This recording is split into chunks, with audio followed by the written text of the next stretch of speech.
What's good? What's good? What's good? What's good? What's good, beautiful people? This is your guy, Tone DeShields II from Chalk It Up Sports, where no matter if we win or if we lose, we just got churches to the game. You guys, man, I am over the moon. I'm over the moon right now. I'm happy about life. I'm happy about family. I'm happy about what's to come. Not just for myself, but what's to come for you guys. I'm pretty sure a lot of you guys probably got some good news today. Some of you guys probably got some bad news, but regardless of what happens, you got to keep moving forward. You got to keep fighting for what's yours. You got to keep fighting for what you want. And don't let the setbacks take you down. Don't let the good things get you complacent. Continue to fight forward. Continue to fight for better. Continue to want more for yourself. And that's the energy we on. You see, Chalking Up Sports is charging it to the game, whether we win or we lose. At the end of the day, we got to learn something. And the more we learn, the more we earn. You dig what I'm saying? And that's the type of time that I'm on, you guys. We pushing forward a culture. We're pushing forward a lifestyle. And without that lifestyle, without that culture, what are we? You dig? So make sure you guys comment below.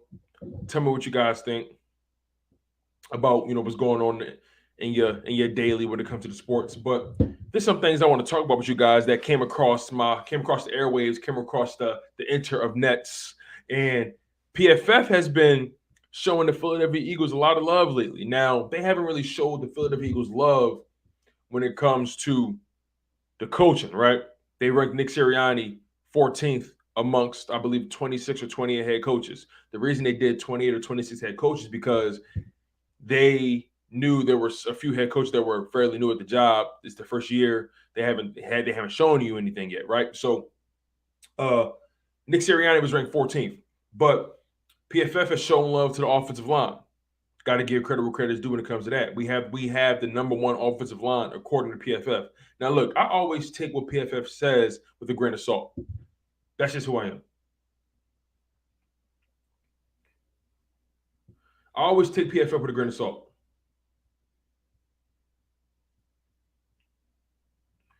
But one thing I can say about PFF, when they get it right, they get it right. They get it right when they get it right, and I'm gonna say that when PFF get it right, we gotta show them love. But let's think about it from this, right?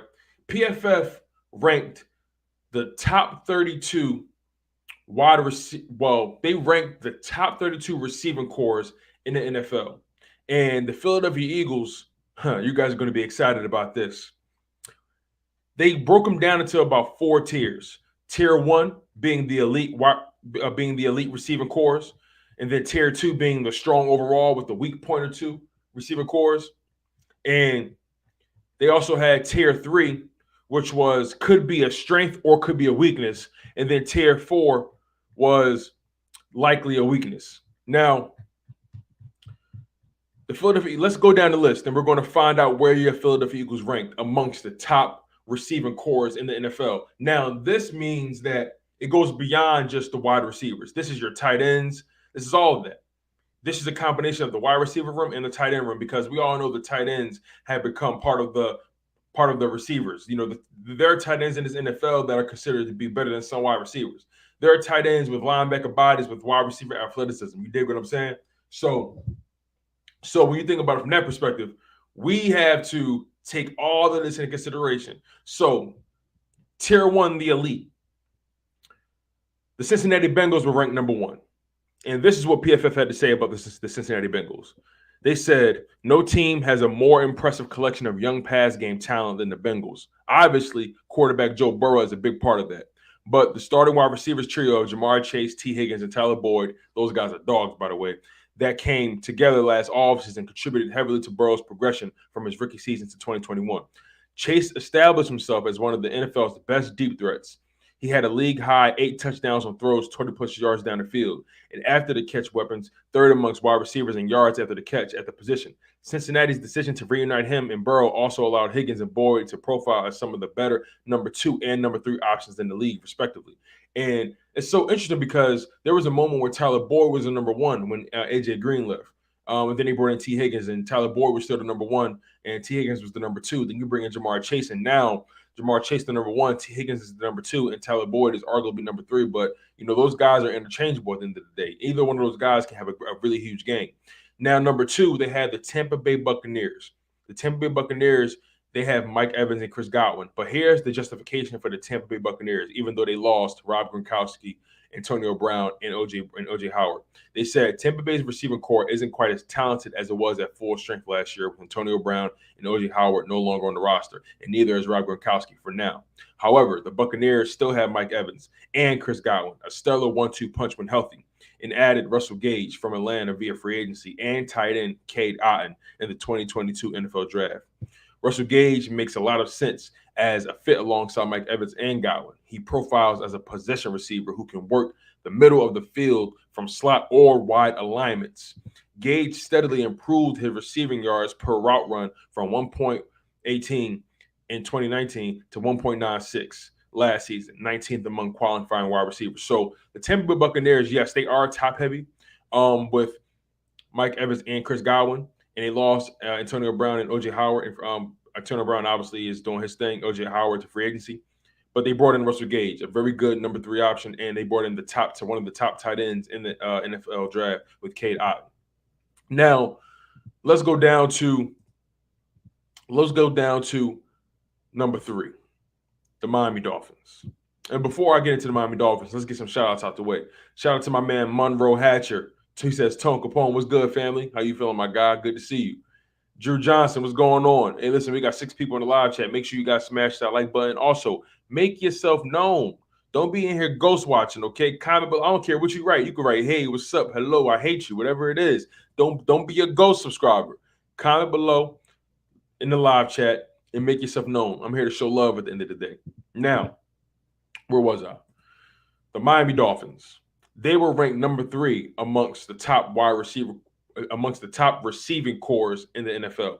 Now, this is what they had to say about the Miami Dolphins. It says, via an offseason trade, Tyreek Hill joined forces with the player closest to his unique blend of speed and twitch in the open field, and that's Jalen Waddle.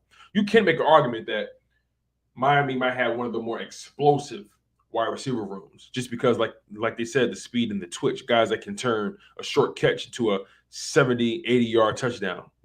Opposing defenses are going to have to grapple with the best way to mitigate risk and limit the damage caused by Jalen Waddle and Tyreek Hill all season. Hill and Waddle aren't the only quality receiver options for quarterback Tua Tagovailoa. Tight end Mike Gesicki, who is a very good tight end. I don't think he's better than Dallas Goedert, but he's a very good tight end. Has underachieved in my humble opinion because of health. But they have Mike Gesicki, and they also brought in Cedric Wilson from the Cowboys. Cedric Wilson, has made a career as being a number 3 option for the Cowboys, and he's going to be a number 3 option for the Miami Dolphins, and I think he fits perfectly with the 71.6 PFF receiving grade in 2021. And your infamous Philadelphia Eagles were ranked number 4. Your Philadelphia Eagles were ranked 4th in the NFL via PFF as being the 4th ranked receiving core in the NFL. And that's how I praise, if you ask me. I want to know what you guys think about that, though. The Philadelphia Eagles being ranked top 5, number 4 to be exact, as the 4th best receiving core in the NFL, behind the Cincinnati Bengals at number 1, the Tampa Bay Buccaneers at number 2, the Miami Dolphins at number 3, and us at number 4. Now, let's read their justification for the Philadelphia Eagles being at the 4th spot, which I love, by the way. I have no complaints at all. So here we go. A.J. Brown, a legitimate number 1 option who can win over the middle of the field, changes everything for Philadelphia's receiving cores. The only wide receiver to average more receiving yards per route run than Brown, who the Eagles traded for on day 1 of the 2022 NFL Draft since he entered the league in 2019 with 2.61, are Devonta Adams and Justin Jefferson. Now, I'm learning that this yards per route run is a very significant stat to judge wide receivers' production. I learned that from Gate City. I had no idea about this yards per route run until Gate City Sports. Shout out to him, Steve Hyder, for putting me down with that. Apparently, it's really big among judging some of the top tier wide receivers and their production per route run. Now, A.J. Brown, Devonta Smith, and one of the more underrated tight ends in the league, Dallas Goedert, is a nice core with the players like Quez Watkins who can take the top off of defense and the thus far disappointing Jalen Reagor. Now, look, Jalen Reagor is arguably one of the more disappointing guys that was talked about just now, but Jalen Reagor has a speed that you can't deny. If you can get the ball in his hands in space, he can make something happen, but he has to catch the ball first. And this is not a moment to dog Jalen Reagor. This is not what I'm doing. I just want to talk about the reality. The fact is, if Jalen Reagor can figure it out with the Philadelphia Eagles can arguably have one of the best wide receiver cores in the NFL. They're already ranked fourth amongst wide receiver cores, just with Jalen Reagor being not as good as everyone else, just with A.J. Brown and Quez Watkins, Devonta Smith, and Dallas Goedert. They're already ranked fourth. If Jalen Reagor can figure it out, why can't they jump Miami? You feel what I'm saying? So that's huge as well. You know, it's really exciting that the Philadelphia Eagles are really, really starting to make noise, right? And you think about the way the staff is built. It's not the staff, but you think about the way the roster is built from top to bottom. We can compete with anybody in football. The quarterback position is the biggest question. Can Jalen Hurts deliver the ball where he needs to deliver the ball? That's the biggest question, because Jalen Hurts, Jalen Hurts is someone who is someone you want to put a lot of faith in. You want to put stock in Jalen Hurts. You want to, because he's likable. But there are moments where he lets you down. And he needs to limit those moments where he lets you down. If anybody that's just joining the live chat, we're discussing the top receiving cores in the NFL. And your Philadelphia Eagles were ranked fourth amongst 32 NFL teams as having the fourth best receiving core in the NFL, and that includes tight ends and wide receivers alike. Now, let's go down the list. Number 5, the Las Vegas Raiders. Some people may argue the Las Vegas Raiders should be above the Philadelphia Eagles, but let's hear their justification. The Raiders, like the Eagles, made a splash for a wide receiver who can separate against any coverage and win at all levels of the field. Devonta Adams has commanded a target on a league-high 30% of his routes over the past 3 seasons. He'll likely be open enough to warrant a similar figure in Las Vegas, but he'll also be surrounded by more receiving talent.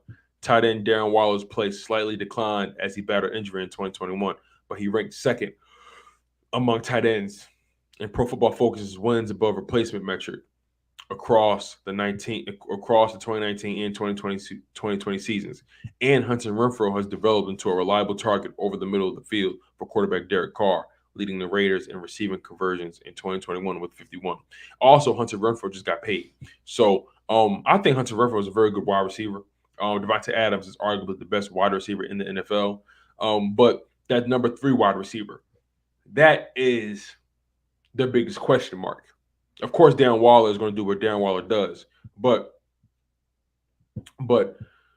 after Hunter Renfrow, it gets a little shaky for them. So I think that's why they had the Eagles above them, because the Eagles can go 3 deep at the wide receiver room versus the Raiders, who can go 2 deep. And then Dallas Goedert and Darren Waller. Yes, Darren Waller is better. He's a better talent. But I think Dallas Goedert is a better blocker. He's a better all-around tight end than Darren Waller. That's just my humble opinion. Monroe Hatcher, he says, losing Cedric Wilson is going to hurt the Cowboys. He was productive. I like our ranking. I do too. You know, it makes sense. And the Cowboys are underestimating a lot of their losses. And I'm not sure why they continue to do that. It's really strange if you ask me. They just continue to act like they're not going to miss Amari Cooper. They continue to act like that. They continue to act like they're not going to miss Cedric Wilson. They lost 2 wide receivers, 2 productive wide receivers over the offseason. And they want to pretend like they're not going to miss them. They win and forget they lost Cedric Wilson. That's a big deal. And they're expecting this rookie, I'm not even sure what his name is, but they're expecting a rookie to come in and be their saving grace. They're expecting CeeDee Lamb, to be the number 1, which I have no doubt that he can be. And they're also expecting Michael Gallup to be the same after that ACL injury. We'll see how that pans out. Duncan says, Tone, if we had the same Jalen from last year, how many wins? The same Jalen as last year? Maybe 10, 11 wins. Maybe 10 or 11. Not much more. Remember, Hurts himself went 8-7. The team went 9-8. So can Jalen get an extra win if he plays the same? Sure, an extra win or two.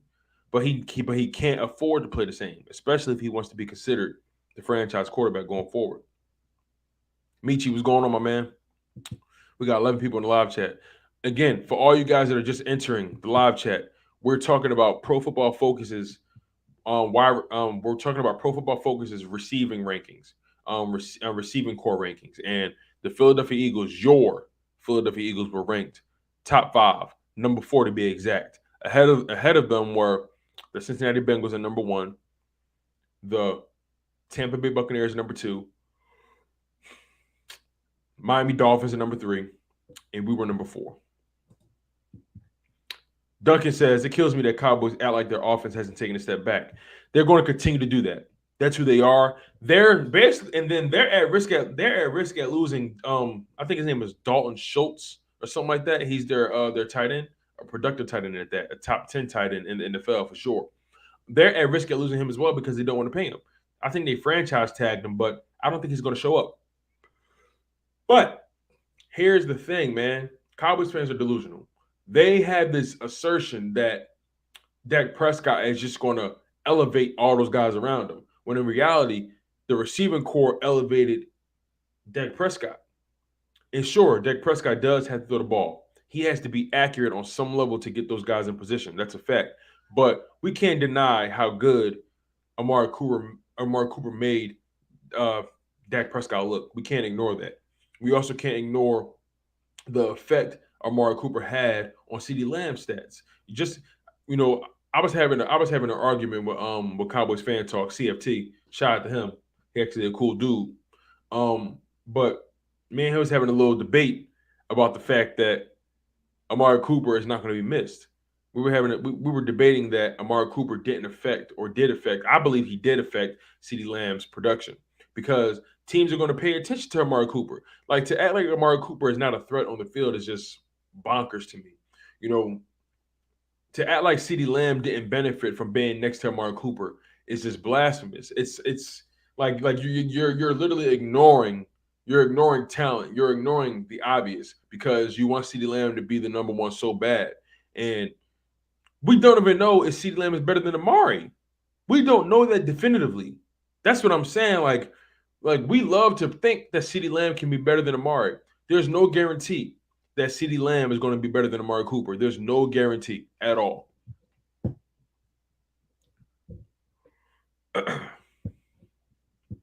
See, people forget Amari Cooper was doing his thing in Oakland by himself. Now, I know they had Michael Crabtree, bro. That's when Michael Crabtree was a shell of himself. Michael Crabtree ain't been the same since his San Francisco days. And he ain't been in the league for a few years now, I don't think. So to just pretend that CeeDee Lamb is just going to automatically be able to carry with Michael Gallup being out as well, it just makes no sense to me. Watch Dak take a step back, and we're going to really see who he truly is. Michi says, I think Rams should be number 5 in the wide receiver rankings, to be honest. Well, let's keep going. Let's keep talking about it. So the Raiders are number 5. Well, actually, real quick, Michi, let me challenge you on that real quick. And we're going to get to the Rams. Remind you, we're still in that tier 1, which is the elite groups. So the Raiders are number 5. The San Francisco 49ers are number 6. And the Los Angeles Rams are number 7. The Los Angeles Rams lead tier 2 as strong overall with a weak point or 2. Now, San Francisco is considered to have an elite receiving core. And remember, you guys, this goes beyond just the wide receivers. They're talking about tight ends as well. And if you think about it all together, I think the Raiders have a bit of a, like, let's be honest, as great of a season Cooper Kupp had this past season, he's not better than Devonta Adams. He's not. I don't think Cooper Kupp is better than Devonta Adams. I don't think Cooper Kupp is better than DeAndre Hopkins. I just don't think so. And I think Cooper Kupp is one of the top wide receivers in his NFL. You can make an argument he's top 5 because of what he did last year. But the thing is, he has to show he can do what he did on a regular basis. You dig what I'm saying? Again, I'm not trying to slight Cooper Kupp at all. I'm not. Trust me. Cooper Kupp has he has 2 seasons going over 1,000 yards. That was 2019 in his past season in 2021.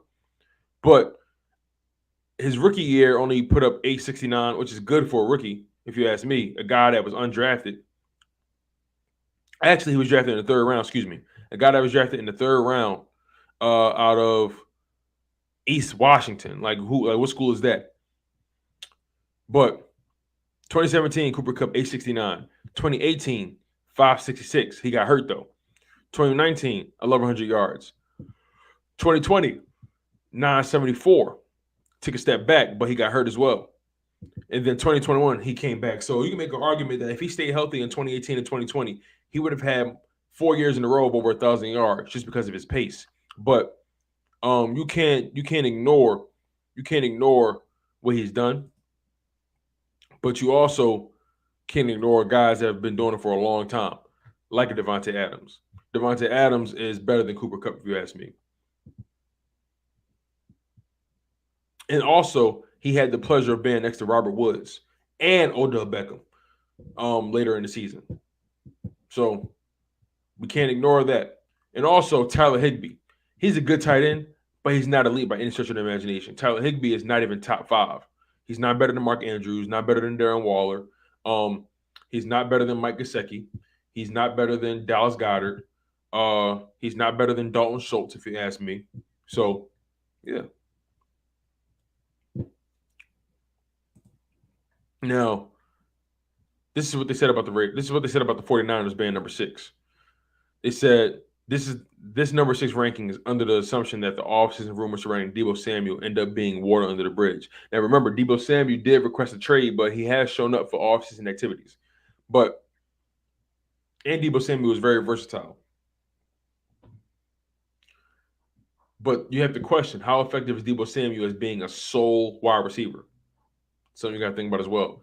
But it says, before Samuel took on his wide back role toward the tail end of the 2021 season, he was one of the most efficient wide receivers in the league. His 86.9 PFF receiving grade through Week 10 ranked 3rd behind only Devonta Adams and Cooper Kupp. George Kittle remains one of the league's few truly elite tight ends, and Brandon Ayuk emerged from Kyle Shanahan's doghouse down the stretch to generate a 119.4 passer rating on his 83 targets. And with potential contributions from less established players like Juwan Jennings and rookie Danny Gray out of SMU, this becomes one of the more well-rounded groups in the league on paper. Yeah, so they're really good on paper. They got to prove a lot, with guys like Danny Gray and Juwan Jennings, but George Kittle, Brandon Ayuk, and Deebo Samuel, that's a pretty good combination to have. Now, tier 2, which is strong overall with a weak point or two. Number 7, Los Angeles Rams. Here is their justification for the Rams being number 7. Give some water real quick.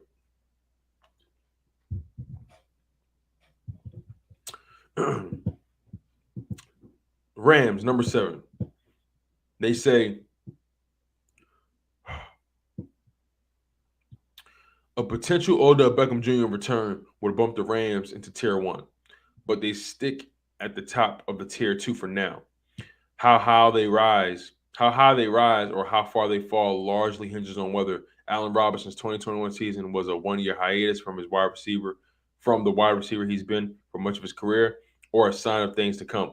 Robinson's 67 Pro Football Focus receiving grade in 2021, following 2 seasons above 80 with the Bears, was the lowest of his career. Cooper Kupp still headlines the unit at the ranking first among all wide receivers at PFF's wins above replacement metric last year. So Cooper Kupp is obviously proven. He's bona fide. But then Allen Robinson, can he get back to his production that he had the 2 years prior to one of his worst years in Chicago? Also, will the Rams bring back Odell Beckham? It all remains to be seen. And also, I think they have Van Jefferson as well. So that's so they have a very good wide receiver core. Strong.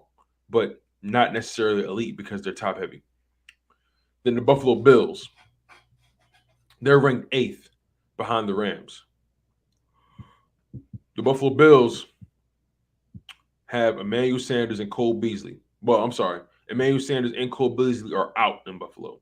So that leaves Gabriel Davis and Jamison Crowder to step up and replace their production, which shouldn't be too hard. I think Gabriel Davis, I think he was a rookie last year. He showed a lot of promise, had an amazing playoff run. And Jamison Crowder, I liked him. I liked him with the New York Jets. Just got to stay healthy.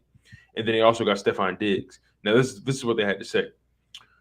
Gabriel Davis performed well all last season with an 81.5 Pro Football Focus grade, saving the best for last with over 200 receiving yards and 4 touchdowns in Buffalo's postseason loss to the Kansas City Chiefs. He'll step in as the number 2 outside option opposite Stephon Diggs, while Crowder replaces Beasley in the slot. Crowder ranks 8th in the NFL in slot receiving yards since 2019, despite dealing with some of the worst quarterback situations in the league with the Jets. So that's the thing. Jamison Crowder has had a terrible quarterback year after year after year after year, and now he gets a legit quarterback in Josh Allen. I'm curious to see how Jamison Crowder's numbers jump or how productive he can be being next to guys like Stephon Diggs and Gabriel Davis. This is one of the best situations. This is the best situation that Gabriel Davis has that not just Gabriel Davis, but also Jamison Crowder has ever been in. I expect Josh Allen to continue to be that elite wide receiver, elite quarterback. Josh Allen was lights out in the playoffs. He was spectacular. And I really expect him to take it a step further. Honestly, don't be surprised if you see the Bills in the Super Bowl. That is very likely. Number 9 is the Los Angeles Chargers. Let's read some of these comments real quick. Michi says, I think the Rams should be number 9 in the wide receiver ranks, to be honest. Duncan says, do you remember how teams did Cowboys when Cooper was out? That's what I'm saying, Duncan. You're right. Duncan also says, and if a receiver gets 1,000 yards versus CB2s, that doesn't mean it will translate to a wide receiver 1. That's a fact. It's a fact. Michi says, hey, Tone, I'm about to head out, my guy. Keep up the good work. Love the content. Hey, my man, I appreciate the love and support. You already know how we get down. Make sure you guys continue to smash that like button. Make sure you guys subscribe if you're new to the content. Continue to commit yourself. I'm going to commit myself to you guys, as always. Now, we got 13 people in the live chat. Keep grinding, y'all. Keep hitting that like button. We're going up. We're going up. We're going up.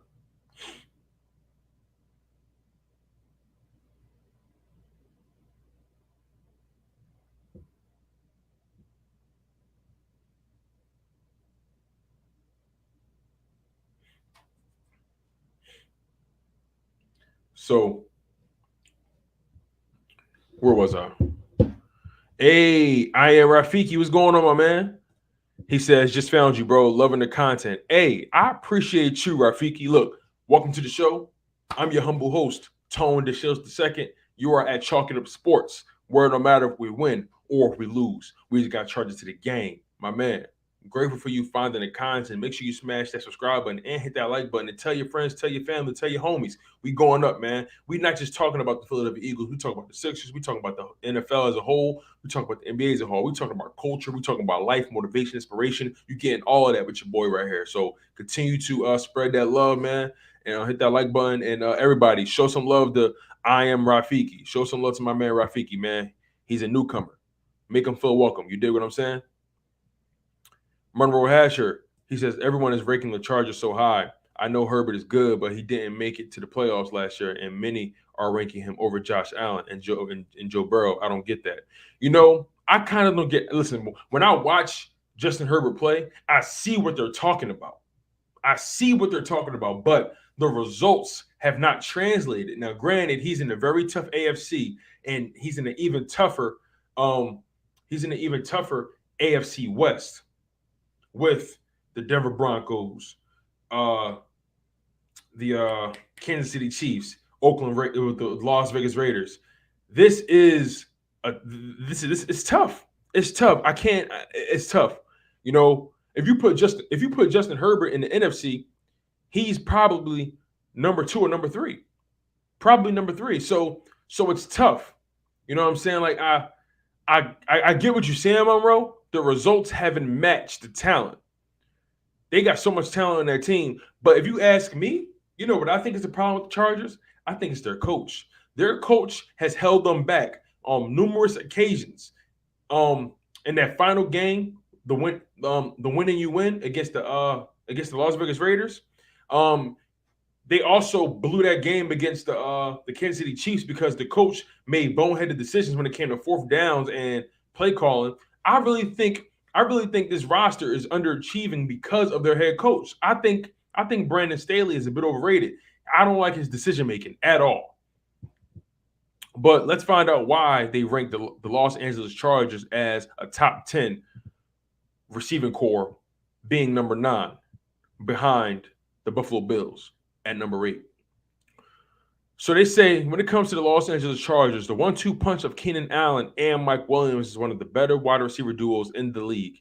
Both are top 20 wideouts at PFF's wins above replacement metric over the past 2 seasons with Justin Herbert at quarterback. The only reason the Chargers don't rank any higher is that their starting options at the third wide receiver spot and tight end aren't quite as exciting. Josh Palmer, a second-year player out of Tennessee, is someone who could take a step forward after catching 33 of his 45 targets as a rookie. I like Josh Palmer. He carved us up in Philly. He had one of his best. We gave Josh Palmer, a rookie, one of his best games as a pro. And I didn't like that. He didn't have that many targets, but he made the most out of his 33 targets. And the Chargers, their tight end room is not that dynamic. And anybody after Mike Williams, Keenan Allen and Mike Williams aren't that dynamic as well. So they're top heavy, and I can see why they're top 10, but not in the top 5. I get it. Now, Denver Broncos.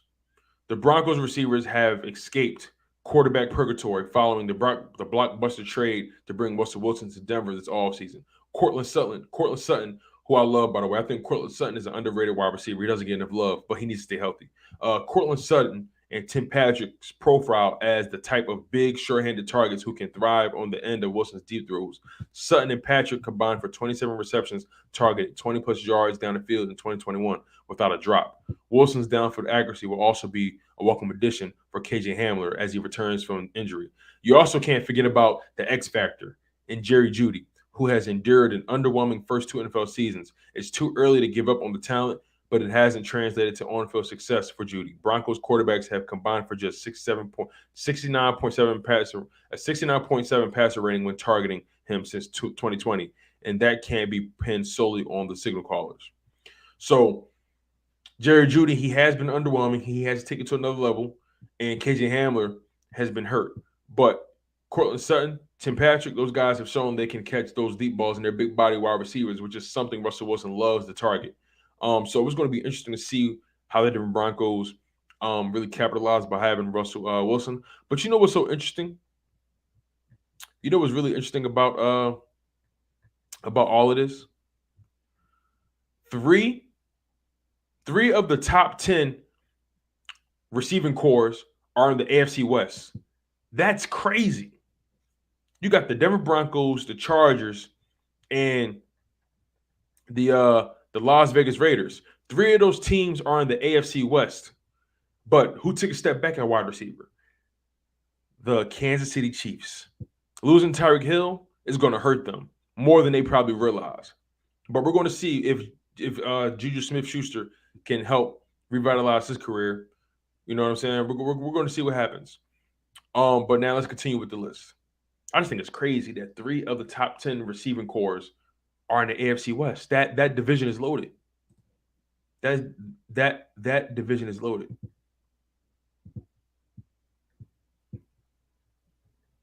Monroe says, interesting take. Are you talking about the Brandon Staley take with the Chargers? If so, I don't like.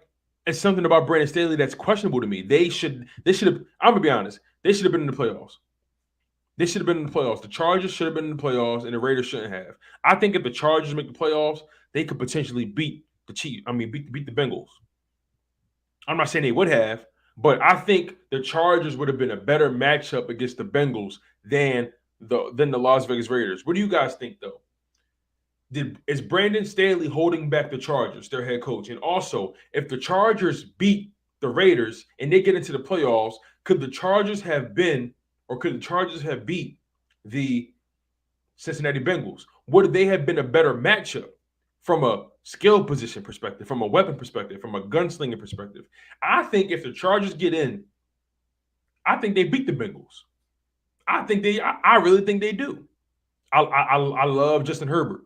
You know what I'm saying? I love Josh. I love Joe Burrow, but I think Justin Herbert is a smidge better than Joe Burrow. If I had to really choose, I might choose Justin Herbert. I think he's a smidge better, just a smidge, not much.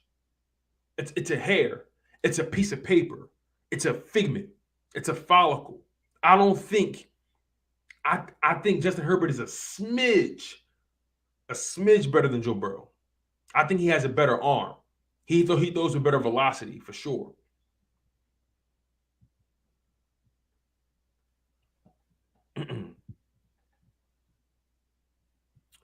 Monroe Hatcher says Russell Wilson is going to bring the best out of Judy. I hope so.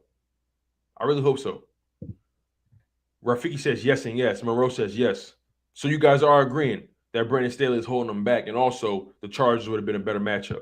Rafiki says, I don't know that they would have beat them, but definitely a better matchup. Yeah, right. You can make an argument, right? It's debatable, right? That's the fun thing about this conversation. It's debatable, and we're going to continue to go down the list. And I might not be able to make it through the whole list because of time constraints. You got the show is only an hour, you guys. But when you think about it from a matchup perspective, I think the Chargers would have been a significantly better matchup for the Bengals than the Raiders. That's just my humble opinion. Monroe says, I agree. That would have been a better and more exciting matchup. Absolutely. Rafiki says it would come down to a bonehead call from Staley if they would have played Cincy. You're right. You're absolutely right. And that's why I don't really understand why Brandon Staley was ranked higher than Nick Sirianni as being, for head coaches. I think they ranked Brandon Staley at number 12 or number 11, and then they put Nick Sirianni at number 14. That doesn't make sense to me. Brandon Staley didn't make the playoffs at all. At all. Granted, he's in a tougher division and a tougher conference, but he didn't make the playoffs. They had the same record as us. And that's just what it is for me. Like I feel like Nick Sirianni deserves more credit for turning that team around the way he did. That's if you ask me though. I think Nick Sirianni is a slightly better. I'm not saying he's much, but I think Nick Sirianni is a slightly better head coach than Brandon Staley. That's just my mindset though. All right, let's continue with the list. Number 11, the 11th ranked receiving core in the NFL goes to the Pittsburgh Steelers. Now, this is interesting because I'm trying to figure out outside of Chase Claypool who's the next guy up. Now, I know Deontay Johnson is good. I know they added George Pickens and Calvin Austin III in the draft, and they added Pat Freiermuth. But we're going to see if Mitchell Trubisky and Kenny Pickett can get the ball to him, whoever's going to be there. But this is what they had to say. When it comes to the Pittsburgh Steelers, in many respects, the Steelers receiving core is similar to the Broncos group. They don't have a bona fide elite wide receiver, but they do have one you can at least make the case for. That's Deontay Johnson for Pittsburgh. While he has battled drops and poor quarterback play early in his career, his 1.83 receiving yards per route run over the past 2 seasons ranks 25th among 96 wide receivers with at least 500 routes. Chase Claypool in the same vicinity at 1.84 yards per route run since 2020. The additions of George Pickens and Calvin Austin III in the 2022 NFL Draft to pair with those two being Deontay Johnson and Chase Claypool makes for an intriguing young collection of talent. Now, the good thing is one thing I can say about the Pittsburgh Steelers, they do a very good job at drafting wide receivers. They found Juju Smith-Schuster, they found A.J. Brown, Hines Ward. You know what I mean? They do a pretty good job at drafting wide receivers. I'm not going to deny that. That's what they do. I think they drafted Antoine Randall back in the day, San Antonio Holmes, if I'm not mistaken. So, at number 12, the Dallas Cowboys. And they've clearly taken a step back. This is the thoughts on the Dallas Cowboys via PFF. The losses of Amari Cooper and Cedric Wilson hurt, and they're the reason Dallas slides just outside of the top 10 on this list. but there's still reason to be excited about this unit. CeeDee Lamb could be in for a monstrous 2022 season after raising his PFF grade from 71.6 as a rookie to 84.1 last year. He's joined by Michael Gallup at the top of the depth chart, an underrated ex-receiver returning from a torn ACL in 2022. Free agent acquisitions of James Washington and rookie Jalen Tolbert will compete for snaps as the number 3 receiver and a vertical threat in the Dallas offense. So they acknowledge the fact that losing Amari Cooper and Cedric Wilson will hurt them. But could CeeDee Lamb take a step forward, being the bona fide number 1, meaning he's going to get more targets? Or will he take a step back and shrink under the pressure? We'll find out. And how good will Michael Gallup be coming off that ACL tear? We're going to find all that out.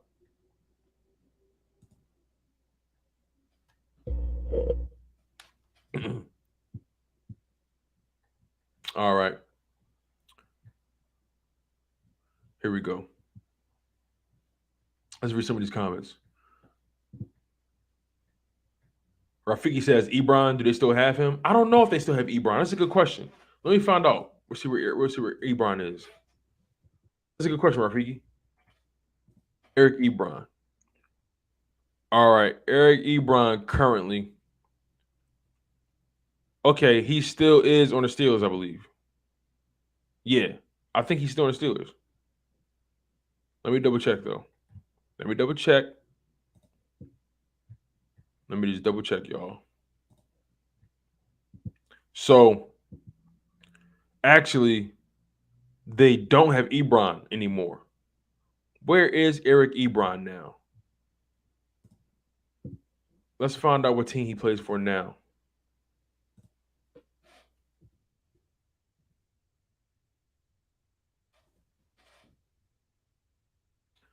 Let's see. Okay, Eric Ebron plays for I think he plays for the Colts now, if I'm not mistaken. Actually, he's a free agent. Eric Ebron is a free agent. Wow. I'm surprised. How many years has he been in the NFL? He got here in 2014. Eric Ebron been in the league since 2014 and only has 3,800 receiving yards. He's definitely been a disappointment in his career, but he's battled injuries time and time again. He has not been able to stay healthy. His best season was in Indy in 2018 when he had 13 touchdowns and 750 receiving yards. That was easily his best year and his healthiest season for sure. But yeah, clearly people don't want to bet on his health at all. People do not want to bet on his health. Wow. It's unfortunate. All right.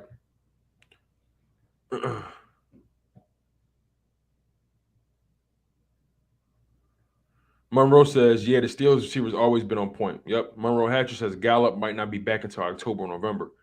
That's true.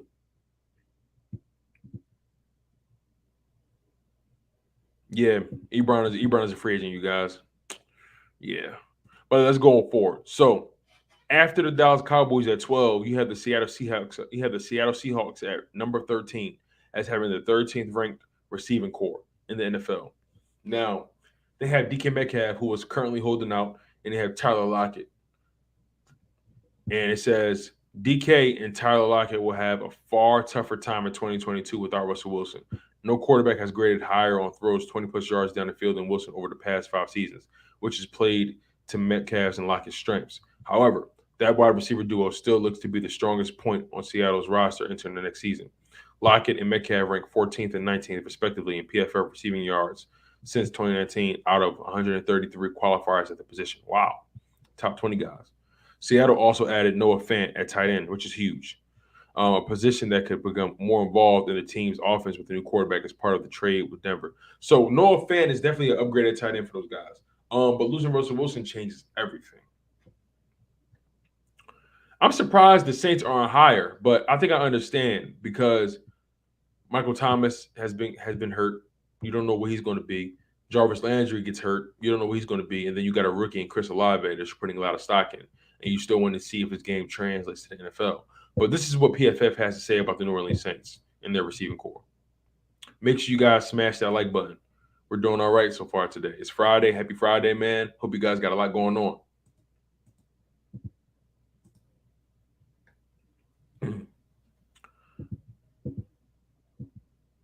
When it comes to the New Orleans Saints being ranked number 14th overall, offseason additions Chris Olave and Jarvis Landry take the Saints to receiving course from one of the thinner groups across the NFL to one with promise, particularly if Michael Thomas returns at full strength. New Orleans secured an excellent prospect team fit by snagging Olave in the first round, even if they paid a premium to move up and get him. He's a polished route runner who can separate downfield. That shows in his 12 touchdowns on throws, 20-plus yards down the field across his final 2 seasons at Ohio State, 4th most in the FBS. That profile is what New Orleans was missing at wide receiver in 2021. But can Jameis Winston get them the ball? I don't doubt Jameis Winston's arm talent, but his decision-making is what's questionable. Now, the Minnesota Vikings are ranked 15th. And this is actually interesting to me. I thought the Minnesota Vikings would be much higher because of Justin Jefferson and Adam Thielen. But Adam Thielen's coming off an injury year. We'll see what happens. But this is the justification. I personally would have put the Vikings – I'm going to be honest. I would have put the Vikings over the Cowboys. I would put the Vikings over I'll put the Vikings over the Seattle Seahawks. I'll put the Vikings over the Saints. I would put the Vikings over the Steelers. Honestly, the Vikings should be ranked 11th. I will bump everybody else down and move the Vikings up to number 11, if you ask me, because of Justin Jefferson and Adam Thielen. Those guys are literally the definition of production and consistency. But here's the justification. It says Justin Jefferson has already comfortably established himself as one of the league's best wide receivers. He leads all players at the position in PFF receiving grade against press coverage since 2020 and has proven he can win against any type of coverage from both the slot and outside. However, the Vikings don't have a particularly deep group beyond Jefferson and Adam Thielen. And Adam Thielen is turning 32 years old in August and coming off of his lowest PFF grade since 2015 and a season limited by an ankle injury. Beyond those two, Minnesota will be leaning on the likes of KJ Osborne, Albert Wilson, Amir Smith-Marset, and Irv Smith Jr. I get it, but I don't know, man. I don't know. I probably would put the Vikings over. And again, we're counting tight ends too. So maybe that's why they're at 15, but I don't know. Maybe. I probably would have moved the Steelers down though. I would probably move the Steelers down and put the Vikings maybe where the Cowboys are. Put the Cowboys at 11, Vikings at 12, Seattle at 13, Saints at 14. I don't know. What do you guys think though? Let me ask you guys, are the Vikings too low? Are the Vikings too low? Let me ask you guys this. We got 10 people in the live chat. PFF ranked the Vikings as having the 15th best receiving core. That includes wide receivers and that includes tight ends. Are the Vikings ranked too low? Monroe Hatcher says, I agree. The Vikings should be higher. That's my thought process as well. Justin Jefferson, and I know Adam Thielen had an injury, but he's been consistent his entire career for the most part. But ankle injury shouldn't drop them down to 15. I know after Justin Jefferson and Adam Thielen, there's questions, but Justin Jefferson and Adam Thielen are just dominant. They're productive. I just felt like they should be higher, and the Steelers should probably be lower. The Vikings, so most of us agree that the Vikings are way too low.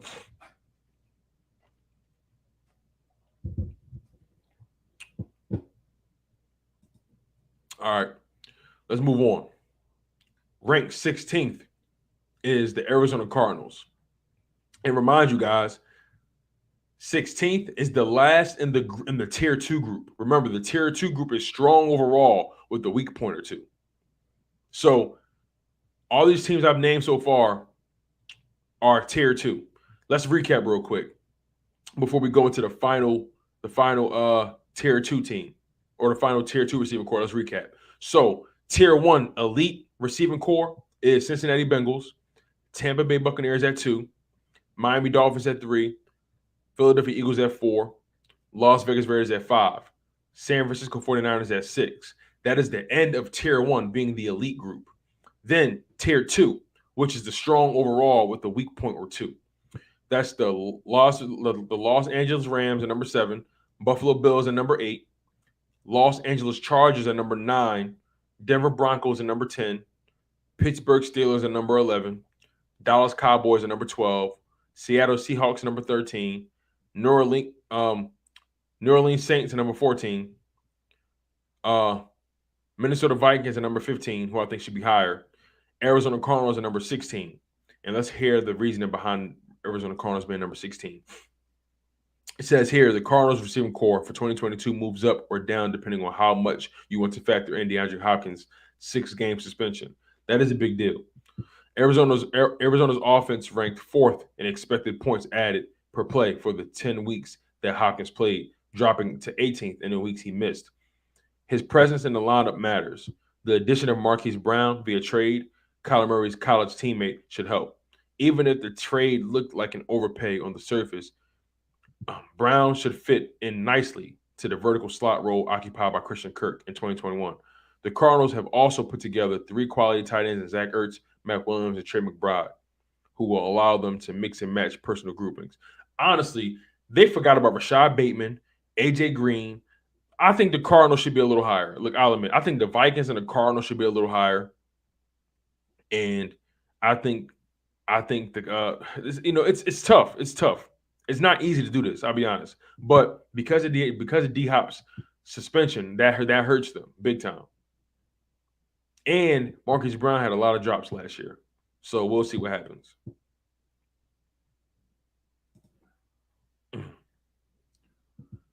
Rafiki says them being behind Pittsburgh already puts them at least one spot too low. I agree. I think Vikings receiving core is better than the Steelers, if you ask me. Ray Bello, what's going on? He says the Vikings should be higher.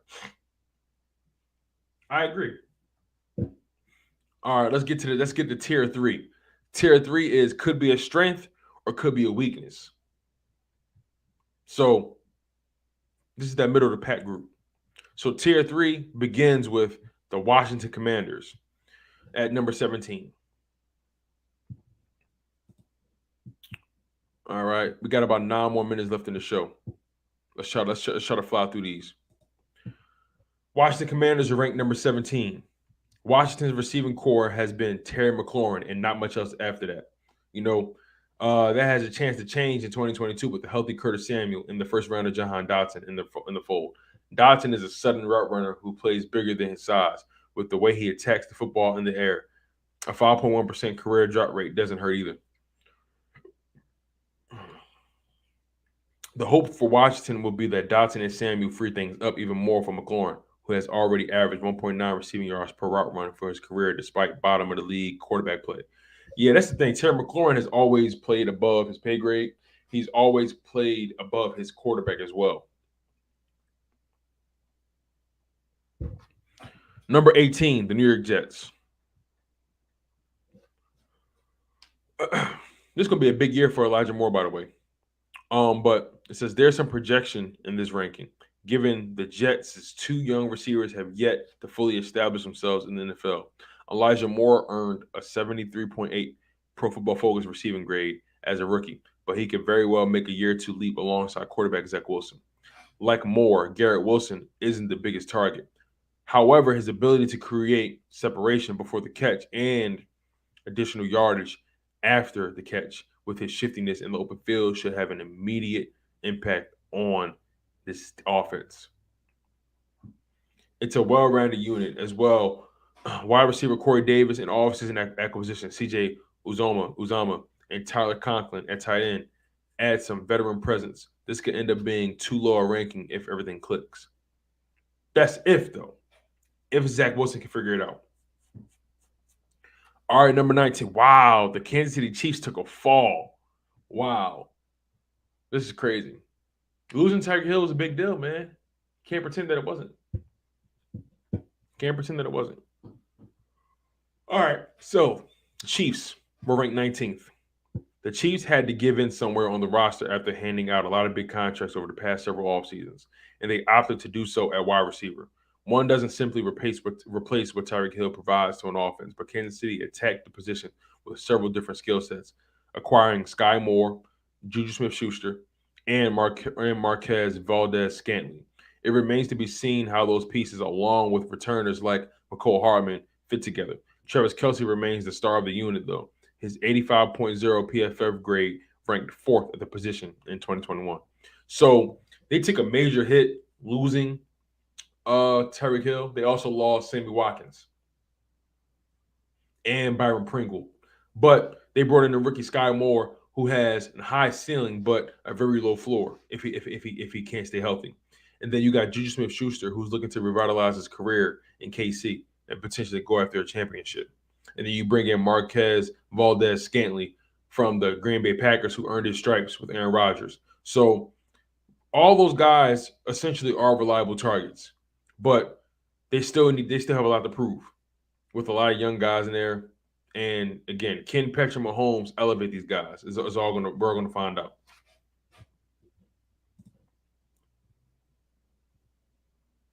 Monroe Hatcher says, I'm a Penn State head and Dotson got hands. Hey, that's what I'm talking about. All right, we got 5 minutes left in the show. I'm going to try to make my way through. Ray Bello says, Tone, are you a producer at Jacob Media? I am a producer for Jacob Media. I work with Xander. I work very closely with Xander Kraus and Joe Kraus, those guys. As a matter of fact, if you guys don't know this, I produce Birds 365. That's the show I produce for those guys. I produce Birds 365, and I also do a lot of post production for those guys. So pretty much mostly all the clips you see, all the clips you guys see from Birds 365, and all the clips you see from the National Football Show with Dan Sileo, I produce all of those. I do post production. Xander produces Sports Take with Derek Gunn, Barrett Brooks, and Rob Ellis. He produced that show, and he also produces the National Football Show with Dan Sileo. Every now and again, I step in for Xander and cover him to do the National Football Show, and every now and again I cover this. And every now and again I cover Sports Take. But every morning I produce Birds 365. So yes, I am a producer for JK Media. I've been working for those guys since March, and I love what I do. Those guys treat me very well.